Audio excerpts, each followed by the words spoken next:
Welcome to the Dad's Nerdy and Business Podcast. I'm your host, Steve Pugh. And so tonight I get to have a really fun interview. I get to go a little bit darker, a little bit more spicy, if we shall say. I get to have Bria Rose on the show tonight. And we are having this really fun interview tonight. We're going to be talking to her about her book, Her Dark Promise, a dark romance, Beauty, and the Beast retelling. Now you are a self-described Disney princess. Like you are a big Disney fan here. Um, I love that. I think that's awesome. So first off, welcome to the show, madam. Thank you so much for being here. Thank you so much for having me. Yeah. All right. So this is a very nerdy show, and we love getting into all the kinds of nerd cultures here.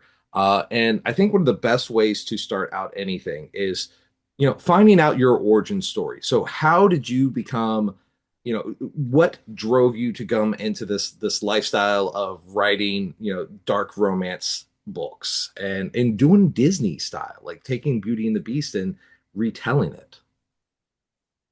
So, just real quick, nerdy things. My two main things that I love to nerd out about is Uh-huh. Disney and also anime. So if there's any anime fans out there, oh my gosh, Oh, I am a huge fan. I'm in my One Piece era right now. I just got my friend into One Piece era, okay. and oh, it makes me cry. Don't get me started on Ace, but I don't ever get to nerd out with people Oh about anime. no! So Oh my I gosh, know this, dude. my friend.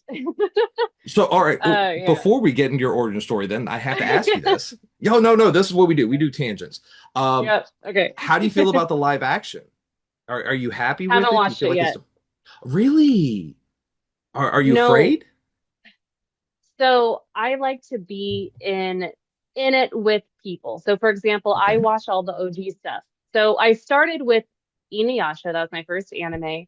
What's so Okay. funny with that is when I was little, because that's when it was still on whatever it was called after Nick at Night, but after like You're Toonami?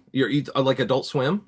kind of Adult Swim. So when Inuyasha was on Yes. Adult Swim, like 3 a.m., I thought I was being sneaky, and I'd go down and I'd record it so I could watch it on like 1, 2 volume. Think my mom wouldn't know. She knew. My bedroom was Japanese manga. Like my mom's getting me Inuyasha manga books, so Love that that. was children are hilarious. So I started with that. Love, of course, Sailor Moon, Pokemon, but now that I was kind of entering back into the anime era, I wanted to enjoy the classics. So like the Mm. OG, the top three, top four, everyone's got a different opinion, but Naruto, One Piece, and Dragon Ball. So I watched Naruto first, fell in Mm. love, Mm. and people are like, "Oh, it's all the filler." No, that's all necessary. Don't come at me. I'll fight you. Dragon Ball is next, and now One Piece was like, "Oh, there's so many," but I'm like, "No, no, no. I got through Naruto and Boruto." So, but yeah, it's kind of I won the OG. So, One Piece, could I have watched the live action first? Sure, but I wanted to be in it with the OG people who watched it from the beginning. I wanted Mm. to experience because I also could have waited till they remade it. I'm like, no, I'm not gonna get the same experience. I'm not gonna. So I wanted the OG experience, and so that's why I'm watching. And I'm already up to like I think I'm at like 950-ish. So you grew up watching anime, and now you're still in anime, and I think that's great. Um, is it all those like that kind of culture? Is that what like really strived like you into? Well, how did you get into doing the being the Disney princess? Like, how did you go like that? Like, this is where I feel at home too. So my lore starts, which by the way, thanks for calling me Disney Princess because I Mhm. expect no less. My mom will be like, okay, calm down, you're fine. I'm like, no, I love it. So I actually didn't have a choice to love Mm. Disney. When I was a baby, my nursery was the Fab Five or Nice. Fab Five on Little Clouds. So my nursery was Disney, our vacations were Disney, and then it would be to a point where I could finally choose what I wanted to watch and do. And kids, when their personalities start to show, they say, no, I want to play Legos now. I'm like, nope, I was always Barbies, Disney princesses. Let's watch Pocahontas, Little Mermaid, so I was Mm, always into it. Definitely got well, maybe mind tricks, but no, I love it. And actually, as a child, my dream was to work at Disneyland. mm, So my entire life has really revolved around Disney. When I was younger, I was a Disney nerd, the Disney geek, the Disney. Yeah, I was always that Disney girl. I knew a little too mhm. much. I actually almost got into a fight with a church lady who started talking smack about Snow White. And my mom had to come get me. I'm like, Mom, come get me. She's talking smack. And she's like, about what? Who, like you? I'm like, no, about Snow White. She's like, okay, I'll be there. She's like, I get it. So I take it very seriously. And I worked there. I worked there about 7 years from like 2013 to early 2019. And, I loved it, but, I kind of went away for a little bit. Then the moment I was about to go back, COVID started. And so I'm like, Uh, now I'm in this weird transition stage, but kind of going back towards to high school again, I started writing a book with a now ex-friend of mine, and I put that away for a while. I don't know, I didn't really pick it up. And then after COVID, I was in this now transition. Again, mind you, I'd already started writing a book, but it just didn't click for me at that point. But then I mm, picked it back up. In 3 months, I wrote the whole thing.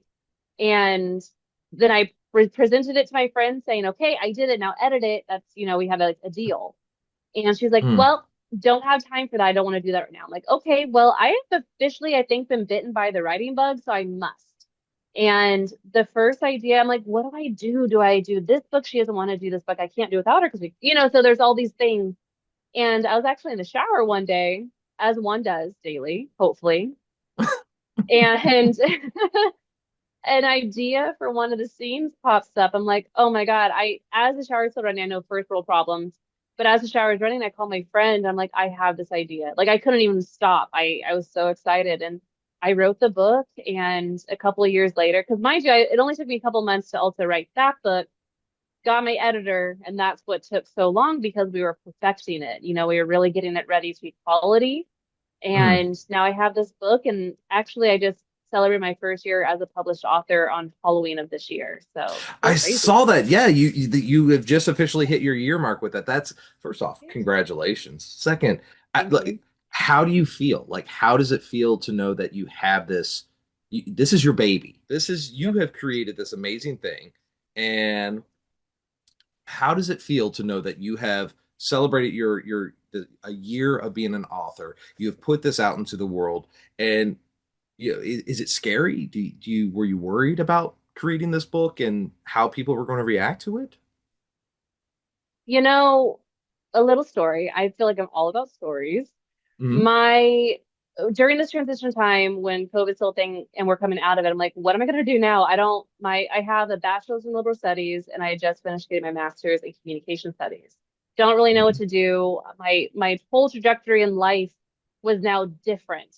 And I decided, because I'm also a swim instructor during the summer. I'm a Hmm. really good swimmer. Well, if you need to learn how to swim, I'm the girl for you. Hmm. So I told my mom, she's like, oh, how much are you going to charge? And I told my mom, and she's like, oh, that seems a little high. Do you think people are going to pay? I'm like, well, if they don't, they don't. They do, they do. Great. Like Hmm. someone's going to do it. There's only so many people. Like, let's just see. And it worked out, and I upped my rates, and she's like, oh, and it's a thing called, I read this book where they're kind of called border bullies, where people who like love you, like, oh, I don't want you to fail.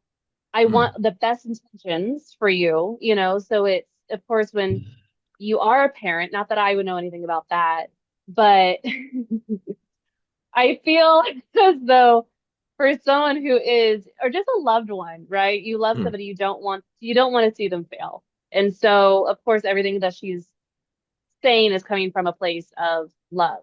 But I always Hmm. like, well, someone's got to do it. Why not me? Someone's going to pay for that. Why not me? So I kind of apply that to everything in my life. And I apply that even when sometimes I have doubts of, am I going to be a published author who gets to do this full time? I'm not asking for J.K. Rowling minus a politics level Hmm. of, of a situation. Would that be cool? Would I say no to that? Hmm. No, I would definitely not. I would say yes to all the riches and movies and cult fandom. Hmm. 100%. But Absolutely. all I'm asking is to travel and write books. I want to Hmm. be able to do that with luxury. I want to be able to, because right now, I'm a self-published author, so everything's on me. So I have to be mindful of my money. And, I always tell my mom, like, I want to be able to go into like a store or like a restaurant and not worry about prices. I want to buy what I want, get what I want. And that's the type of life I want. So whatever that means book wise, again, I just want to travel and write books. And so when I'm in the doubt phase, like a good example is also this year. I think nothing has happened, but everything has happened. And I have to remind myself, you're not at J.K. Rowling level. You're also not at Sarah J. Maas level. She's also a really huge author for those who don't know. You're not, they've been writing for 10 to 15, 20 years. Like you're not there. You just finished your first year. Calm down, Brie. It is okay. And think sometimes I feel when you're not grounded, when you're always worried, like, okay, well, I don't have a book deal this year. Oh, well, I don't. Well, look at what you have. I got to be in my local news. That's amazing. I got to do 25, 26 podcasts this year. That's amazing. I've got to do 10 book signings in different Barnes and Nobles around California and one in Nevada. That's huge. Not very easy to get into, mind you. I've emailed a lot of them. Don't get me started.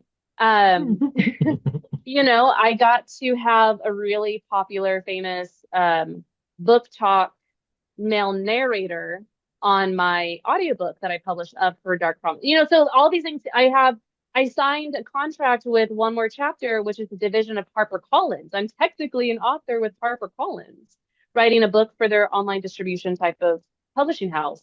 And then not even a month, 3 weeks, I got, yes, we want your book to be in our book subscription box for well, not subscription box, like their one of their deals with Hmm. a company called Probably Smut. And I haven't, so just everything that I ground myself like, no, no, no, you've done a lot. Just wait for next year. You've already been accepted to do a book convention. My social medias are starting to go up. I just need more consistent. So I know this is a roundabout way. I ramble No, sometimes, welcome but to the show. like I just have to remind myself it's a journey, little baby steps. Everything's going to just add up together. And when I finally, go viral or when I get that big break, I'm gonna Hmm. have like this in like 5 months, I'm gonna have 4 books out or 3 books out. I'm through working on 3 right now, so just have to remind myself it's only my first year and look at everything that I've done so far. That's insane amount for your first year. Like kudos to you. Yeah. And like legit, seriously, props.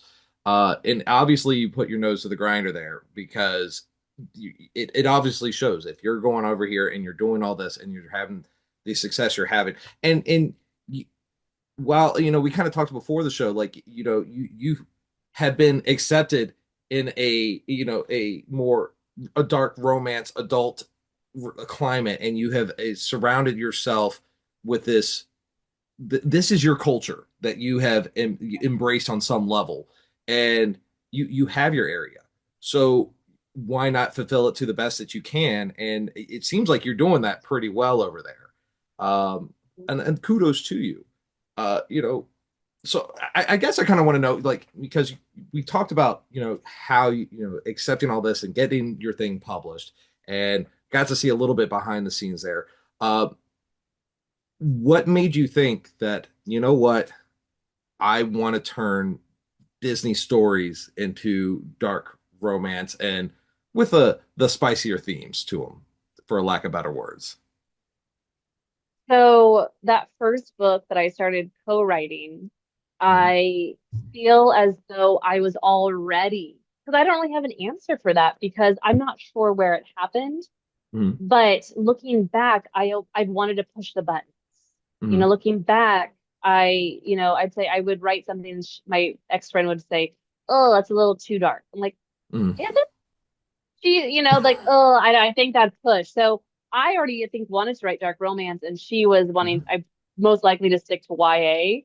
Mhm. And so I think so I think it's always been a part of me because the moment I sat down to write her Dark Promise, I was already in the zone because the Beauty and the Beast came out, and then I asked my editor, "Do we still go the Disney route? Do we like, well, Disney and fairy tale retellings in general is a niche, and maybe you establish yourself with this, and then we can maybe look at other things." And so far, I have a lot of really good ideas. I am currently working on a spicy Pinocchio retelling, and the I love that I know. already. So, so, so since I brought it up, I will just explain a little bit. It is Yeah. he is a sex so he's a sex doll who gets sold to a high profile couple. It's Okay. very kink positive. Okay. Yeah, and healthy throuple situation. There's secret society. Pleasure Island is going to be like a pleasure hall that is ran by the Blue Fairy, so I love yeah, it's this. gonna This be a is lot of awesome. fun. It's gonna be so much fun. I'm really excited. Hopefully that'll be a January release. You know what? And what I think I love about this is a very nerdy version of 50 Shades of Grey vibes to me. Like all I'm thinking Yeah, is like the red room, and as soon as you said, and I'm just sitting there yeah. cracking up laughing. I love that though. It's and Mm. and the fact that you're taking these fantasy stories and these like and quite literally making them fantasy stories is it's fun. It's Yeah. a unique twist on it that I think nerds, we love stuff, and when we latch on to something, like we latch onto it hardcore. And even you were talking about you with One Piece, like Mhm. once you're hooked line and sinker. And nerds are get thirsty too, like just like everybody else. So like it's fun, it's great, and I love that because you're unlocking, I think, a whole new uh subgroup of nerd culture that hasn't really had that fixate that they were looking for, and you might be able to give them what they are craving there. I think that's really cool. The fairy tale retellings niche is definitely getting bigger. Kind of started with Peter Pan, some Beauty and the Beast, but it's definitely growing daily with people like, oh, this is Beauty and the Beast meets this, or the Labyrinth is this, Peter Pan, so it's growing for sure. And I'm just really happy to be on the like ground zero with, Mm, this trend. And it's not, I don't I don't believe that the market is saturated. mm, People say, "Oh, well, don't write books because the market's so." I'm like, "Do you know nerds and book lovers, like book talk girlies? Do you know how many books we go through a month sometimes? People will read anywhere between 8 to 30 books in a month. You think mm. we don't need more? Like, it's not saturated. There's enough room for everybody. And I think that's what I love about this fairy tale retelling genre. Now, what I will say is I am going to be branching out and doing kind of, I guess one could say more fanfic as Mm. well. So instead of saying, oh, I'm fairy tale retellings, I'm just starting to tell people I'm a retellings author. I enjoy taking uh different characters that maybe should have been in game or an ending that they should have had and writing my own. So, for example, Vampire Diaries, that's another kind of cult classic thing that, people really love.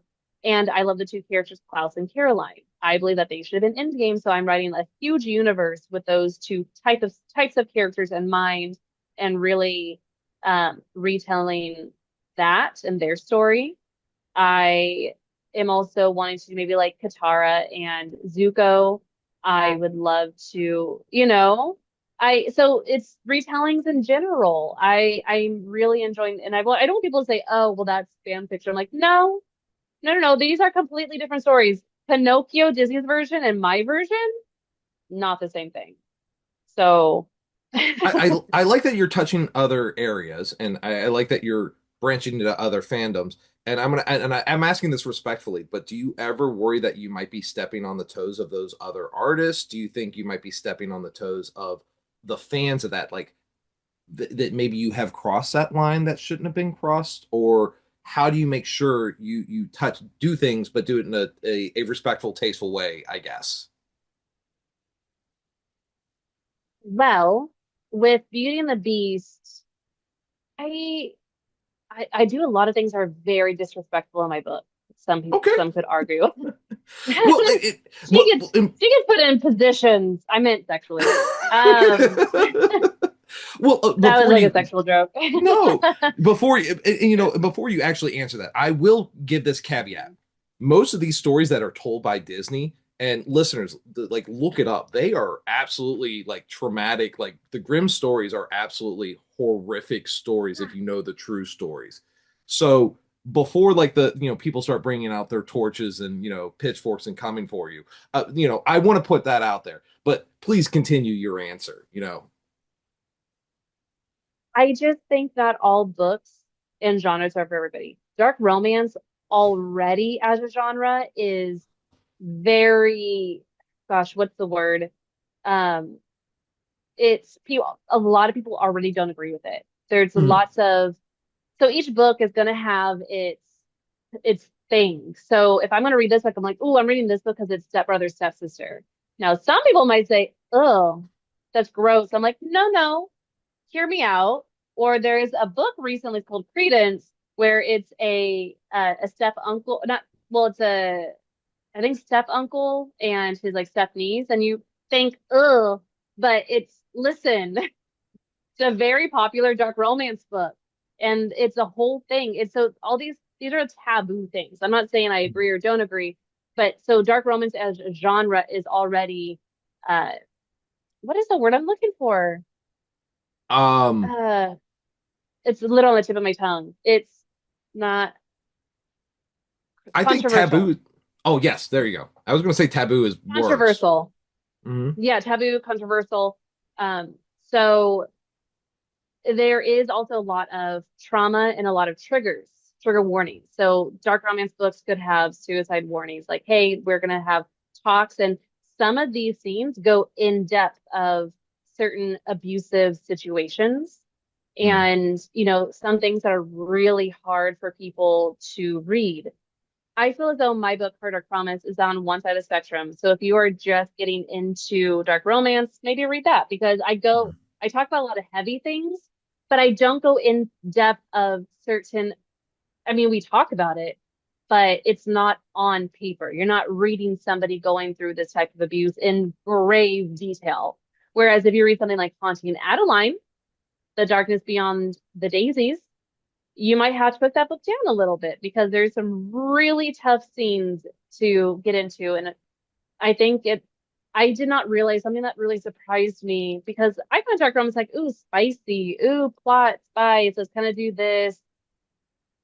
What I didn't expect was having to do research and realizing, oh, if I'm going to give these people trauma, I need to make sure that I'm doing the research and I'm doing these things and conversations justice.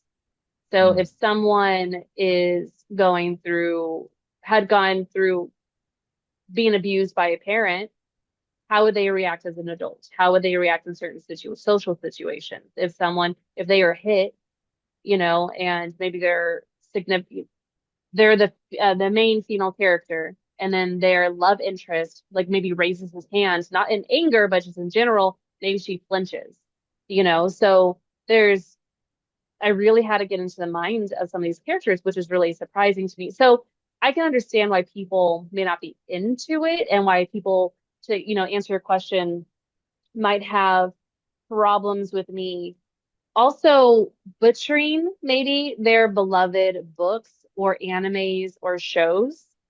But it's a take. It's not as though I am retelling it in a fan fiction way where I'm Mm. using characters and places and things. For example, the Vampire Diaries one is going to be set in modern day. We're going to have a girl, Caroline, who's not going to know anything about the supernatural world. He's a werewolf. She has no idea for a long time. And, we're going to have werewolves, witches, eventually, vampires. So, there's going to be a parallel. People are going to say, Mm. oh, yeah, I can totally see Vampire Diary vibes.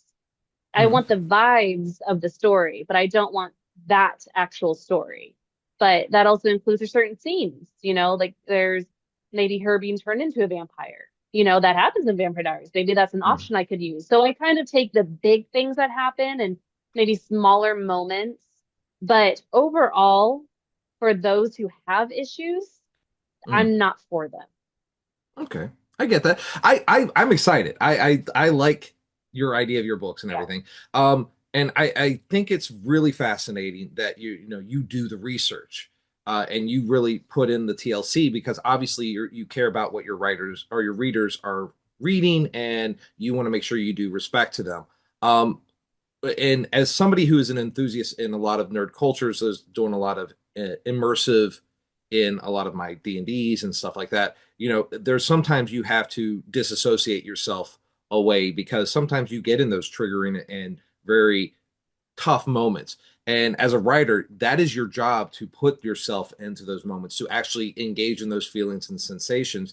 Uh, what do you do to like separate yourself afterwards? To almost therapeutic after writing some of these situations? Do you do anything like that? Think I believe I take it as more as a reader. So, Mm. an example, there's a really tough scene in Her Dark Promise.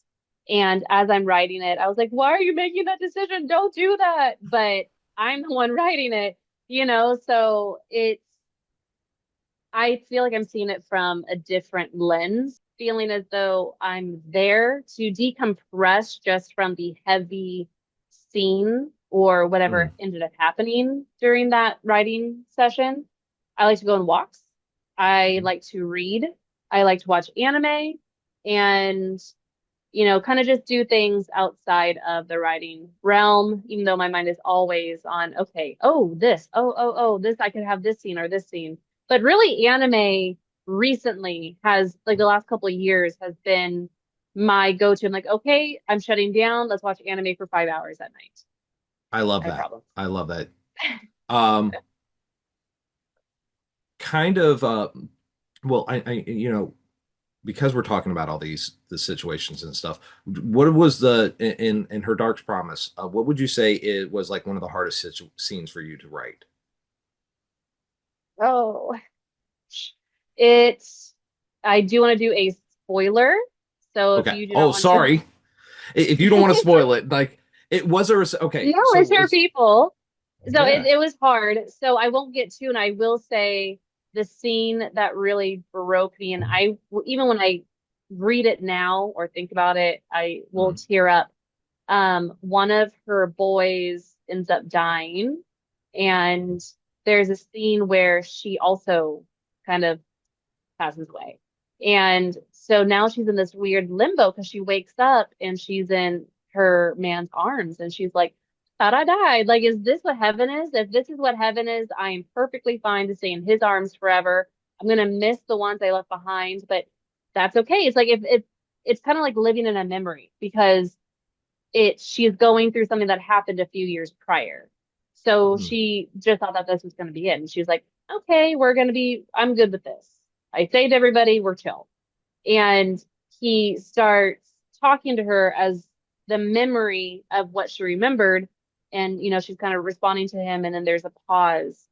And he said, hey, it's not your time yet. And she's like, what do you mean? Like, what are you talking about? I thought this was like, what are we doing? And he's like, I love you so much, but you have to go back. Oh, it makes me want to tear up right now, but you have to go back. And Oh. she's like, no, and she's never told him that she loved him. And she finally was thinking, I'm going to tell him. And this was her chance to do it because she knew she was never going to see him again. And he was basically saying, I love you. She's like, I love you too. And then she comes back. And so that was just a really hard scene for me to write because there's so much history between them. There's so many Mm. walls that she had to put down in order to get to this space. So I think it was an accumulation of going through her journey of guilt, revenge, anger, addiction, you know, so feeling of like a protective mother hen to these people that she kind of has gravitated towards her castle over the years. Really, it's a whole thing. And, it's this moment where she finally is probably the most vulnerable she's ever been. And then, a couple chapters later is the epilogue. And that scene she talks about, so because she calls him her little bird, her little bird, her bird. And you finally figure out in that scene why she calls him that, because he asks her, like, if you were an animal, what would you be? And she's like, I don't know. And he's like, I'd be a crow because I would be able to come fly and see you whenever I could, even if I could never be with you. And so she calls him her little bird. And in the epilogue, well, oh, so sweet. She is, living the life she, finally deserves and has really earned Mhm. over 370, through her, just she earned it. And she's running on the beach and a crow lands on her arm and just really Oh, I stares at love her for a that. moment I and then love that. flies away. And so it's just, her last word to him, to the crow was, fly away, little bird, fly away onto your next adventure. And I'm always gonna cry right now. But that's probably the hardest scene because it's just so well deserved, so well earned, and just so heartfelt. I love that. So I will say when I do my D&D campaigns and my stuff, and I do a lot of my writing for my nerdy stuff, I put a piece of myself in everything I do. And so I'm curious how much of your soul, how much of you, because you're obviously getting very emotional about the stuff that you have written, how much of you is in these stories? How much of your life and maybe previous romances and stuff have been the inspiration, the fruit for your novels? I think this one is going to be the most Mm. because it's Beauty and the Beast, and this is the character that I have gravitated towards the most, the movie I've gravitated towards the most. Belle is everything to me. It's so much that I am going to change my last name to Rose. It's so much. I have a rose tattoo. Belle is my girl. I got to meet Paige O'Hara. I got to, so if you know me, Belle is my person.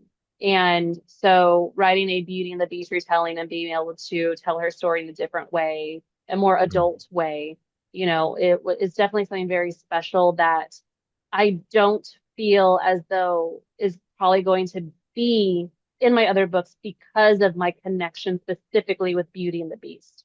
Am I going to Mm. love my other books? Yes. And this is just how I feel now because I am so connected to Beauty and the Beast. Um, Other situations, I also feel like I pull from, hate to say it, but I also pull from anime.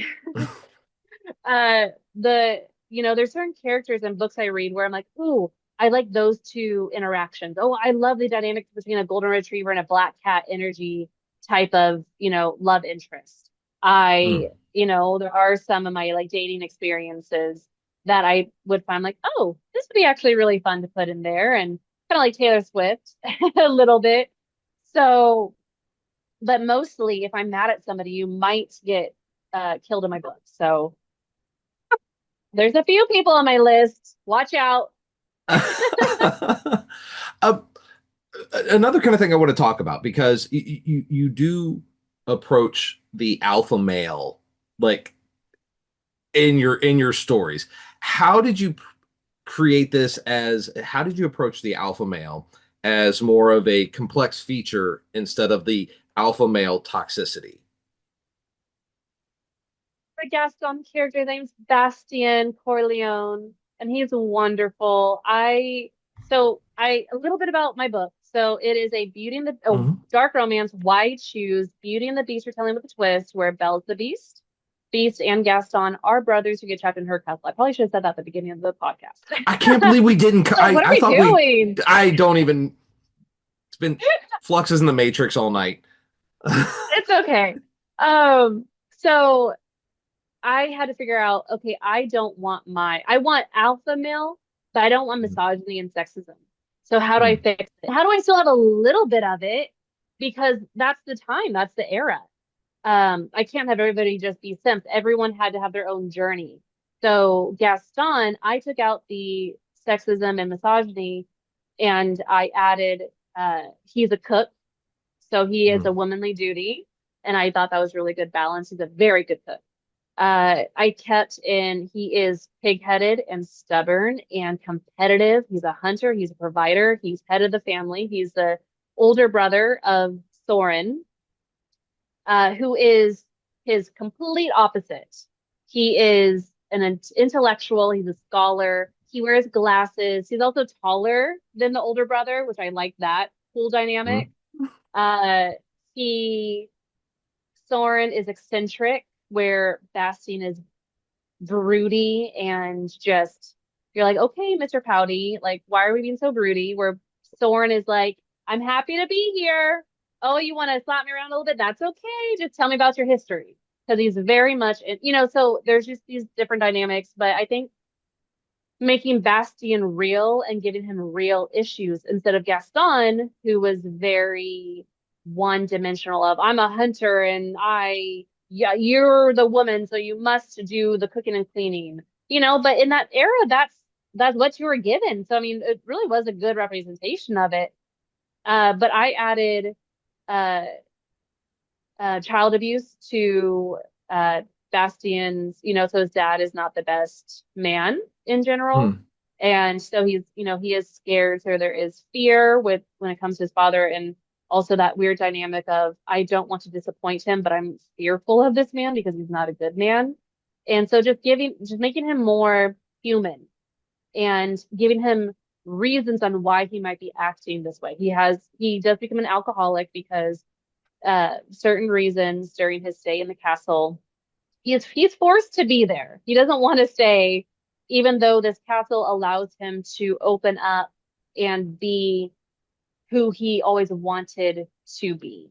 So, there is like there's a lot to his character, and I just think he's one of really more dynamic characters because he also goes through a lot of uh like Calathea, who is my Belle character, her name's Calathea Rose Everhart.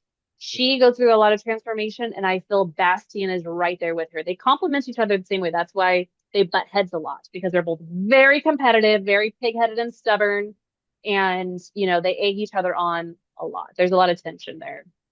I love that. I'm excited for this. I had, and I'll be honest, I had not read your book yet. I want to read it. No, I'm absolutely thrilled about this. I 100%.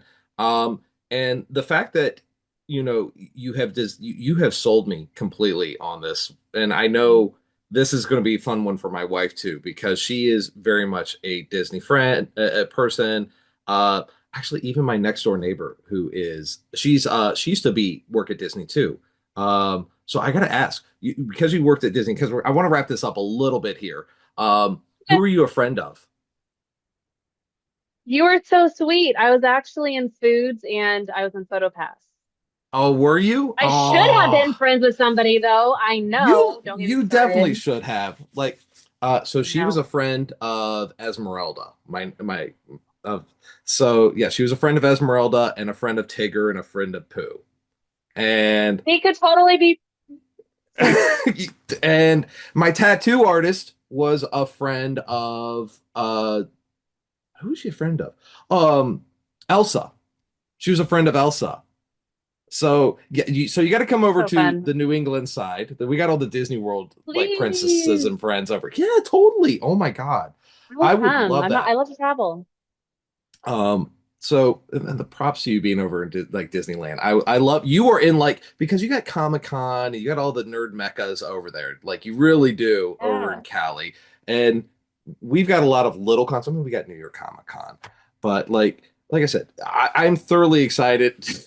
I'm very interested to see how you pull off the Pinocchio book. That one that I'm Fun. true Fun ride. I love this adventure that you're bringing your listeners or your readers on. I love this that it is an exotic experience and it's a fun one. And I think Hmm. that's really, really cool. I think everything that you're going to be doing, I'm super excited to see. And I wish you nothing the best in your endeavors with this. And I would honestly be truly honored to have you on again when we have like a stable signal too, to where we can actually do this. But for the listeners out there in Nerd Nation who want to go check you out and are looking to add that little bit of spice to their life, where can they find you? So I branded myself really well. Everything from .com at Gmail, TikTok, and Instagram is going to be an author, Bria Rose. Now, if you're on, Fable, Goodreads, book, like if you're on anything else, just type in, Bria Rose or my books, and I should be popping up. So, I mean, you can also find my books on Amazon, Barnes and Noble, and recently I found I was on Walmart.com. I've Googled Hey, myself a couple times, so I'm like, oh, this is really cool, you know? So definitely head to my website and you'll see a lot of information there. awesome. That's so great. So let's go ahead and let's wrap this up on our side. As always, please like, subscribe, and follow us wherever you're listening to podcasts. And if you are listening to us on Apple or Spotify, please remember to rate and review. We're also on Instagram and Facebook, so please like and follow us at DNA Pod or on our website, www.nerddnapod.com. I'm your host, EQ, and I have been joined by the story reteller, the connoisseur of all things nocturnal exotics, Madam Bria Rose. Thank you so much for being on the show tonight. Thank you for what the weather like static issues that we've been having, and I look forward to your future works, and I would be honored to have you on again. Thank you so much. I'd be so happy to come back. Awesome. Thank you and good night.